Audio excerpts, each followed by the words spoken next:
সনাতন ধর্ম আছে গঙ্গার জলে গিয়ে সাঁতার দেয়, কয় কয় মা গঙ্গা হরিণী আমি তো পাপ করিনি,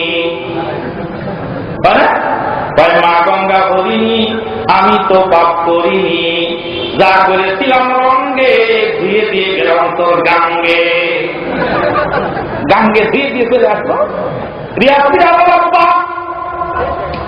আমার ইন্দ্রিয়কে বলা হয়েছে আমাদের নবী ঈসা রূহুল্লাহ শুনে চলে সমস্ত উম্মতের পাপ ক্ষয় করলেন, তারপরে কেন আবার আমাদের পাপ থাকবে, আমাদের কেন ব্যাপটাইজ করাতে হবে? রিয়াজ পিটারের বাপ লাজবাব হয়ে গেলেন।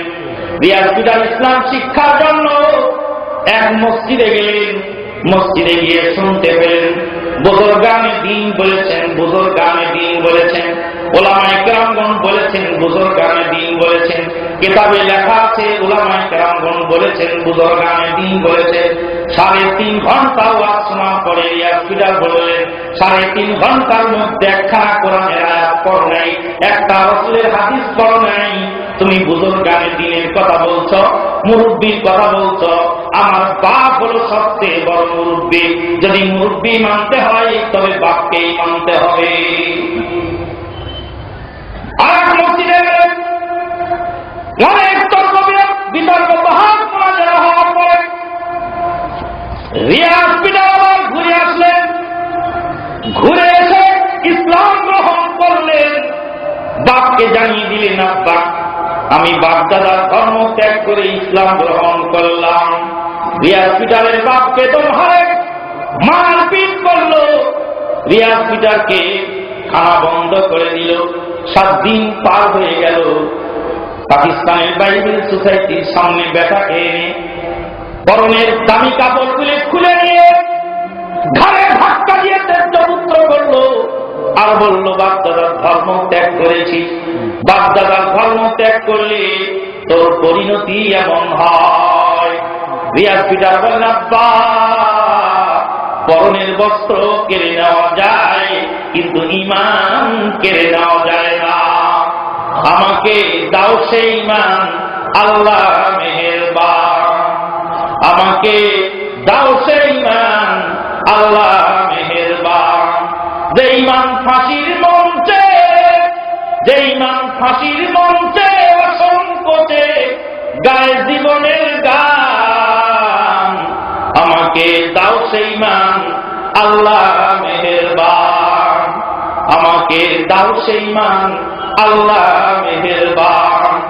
ঝড় যদি ওঠে মাঝ দরিয়ায় ভয় করি না তাতে, প্রভু মোর আছেন তরিতে, কান্ডারি হয়ে রক্তে মশাল জেলে, ওই দূরে কাঁদে খাব্বাব মরণ জয়ী, লঘুতে ভেজে বালুকা দিনের তরে বিলিয়ে দিয়ে গেল হামজা কলিজা তার, দিনের তরে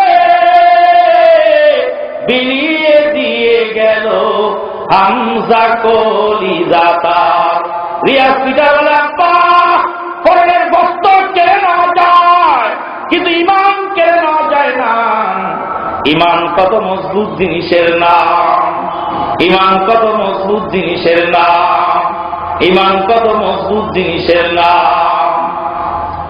বরিশালের ভাষান্তরে হাসানকে জিজ্ঞেস করো, বরিশালের ভাষান্তরে হাসানকে জিজ্ঞেস করো যে হাসান নবীর তরিকায় নামাজ পড়তে গিয়ে হাসানকে 500 ব্যাগ খেতে হলো, হাসানকে মেরে মেরে বেহুশ করে ফেলে দিল। হাসান বলে মরে যাব কিন্তু রসুলের তরিকায় নামাজ নিয়ে যেতে হবে, বাপদাদার তরিকায় নামাজ পড়লে নামাজ হবে না, রসুলের তরিকায় পড়তে হবে। হাসানকে জিজ্ঞেস করো রসুলের তরিকার কত দাম। বেলাল বিন রাবাহ বাপের ধর্ম ত্যাগ করার কারণে ছেলের মধ্যে দড়িয়ে দিয়ে মক্কার অলিগলি ফেসলানো হল। বেলাল বিন রাবাহ রাদিয়াল্লাহু তাআলা আনহু রসুলের তরিকা ছাড়লেন না, মুসআব বিন উমাইর রাদিয়াল্লাহু তাআলা মক্কার ধনী দুলাল, কোটি কোটি টাকার মালিক। বাপ মারা গেছিলেন, মা একখানা কম্বল দিয়ে বাড়িতে বের করে দিয়েছিলেন বাপ দাদার ধর্ম ত্যাগ করার কারণে। 13 দিন 13 রাত পায়ে হেঁটে মদিনায় এসেছিলেন মুসআব বিন উমাইর রাদিয়াল্লাহু তাআলা আনহু। উহুদের যুদ্ধে শাহাদাত বরণ করলেন মুসআব বিন উমাইর। বুখারীর হাদিস বলছি, আল্লাহর নবী সাহাবায়ে কেরামগণ মুসআব বিন উমাইরের ছোট্ট কম্বলখানা দিয়ে কাফন দেওয়ার চেষ্টা করেন, পা ঢেকে দিচ্ছেন তো মাথা বেরিয়ে যাচ্ছে, মাথা ঢেকে দিচ্ছেন পা বেরিয়ে যাচ্ছে। আল্লাহর নবীকে জানানো হলো, ইয়া রাসূলুল্লাহ, মুসআব বিন উমাইরের এই করুণ পরিণতি।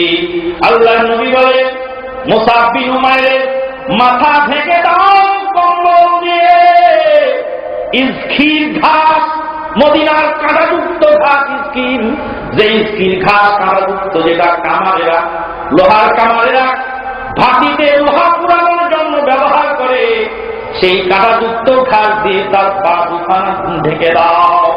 মুসআব বিন উমাইরের লাশ আল্লাহর নবী কবরে নামাচ্ছে, বিগলিত ধারায় দর দর করে পানি পড়ছেন, পানি পড়ছে। কোরআনের আয়াত পড়ছিলেন আল্লাহর নবী, রিজালুম মিনাল্লাযীনা সাদাকু মা আহাদুল্লাহ ফামিনহুম মান কাযা নাহওয়াহু ওয়া মিনহুম মান ইয়ানতাযির ওয়া মা বাদদালু তাবদীলা।